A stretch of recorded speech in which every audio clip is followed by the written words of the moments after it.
ভাবুন তো আজকের এই হাইটেক যুগেও এমন একটি দেশ আছে যেখানে ট্রেন চালানোর জন্য কম্পিউটার কিংবা জিপিএস নয়, বরং ব্যবহৃত হয় 100 বছরের পুরনো ব্রিটিশ প্রযুক্তি। হ্যাঁ, ব্যাপারটা অবিশ্বাস্য মনে হতে পারে, কিন্তু শ্রীলঙ্কান রেলওয়ে আজও এই নিয়মেই চলে। আর এই ব্যবস্থাটির নাম হলো tyres electric train tablet system, যেটি কিনা 1874 সালে ব্রিটিশ ইঞ্জিনিয়ার এডওয়ার্ড টায়ার আবিষ্কার করেছিলেন। শ্রীলঙ্কার বেশিরভাগ সিঙ্গেল লাইন ট্র্যাকগুলোতে আজও এই পদ্ধতিতেই সিগন্যালিং করা হয়।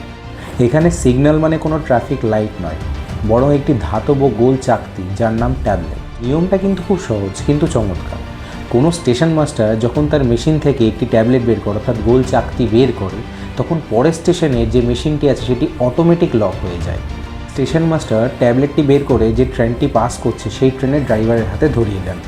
অর্থাৎ যতক্ষণ না ওই ট্যাবলেটটি নিয়ে ড্রাইভার পরের স্টেশনে পৌঁছচ্ছে, ততক্ষণ ওই লাইনে অন্য কোনো ট্রেন আর ঢুকতে পারবে না। পদ্ধতিটি আদ্যিকালের হতে পারে, কিন্তু এটি এমন একটি ফুলপ্রুফ পদ্ধতি যে গত 100 বছরে এই সিগন্যালিংয়ের ফলে শ্রীলঙ্কায় কোনো বড় দুর্ঘটনা ঘটেনি বললেই চলে। তাই ডিজিটাল যুগে এই টোকেন এক্সচেঞ্জ পদ্ধতি দেখা সত্যিই এক দারুণ অভিজ্ঞতা।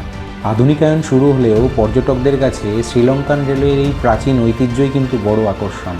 টেকনোলজির এই টাইম ট্রাভেল আপনার কেমন লাগলো অবশ্যই কমেন্টে জানান, আর সাথে ফলো করুন 90 সেকেন্ডস ফ্যাক্টস।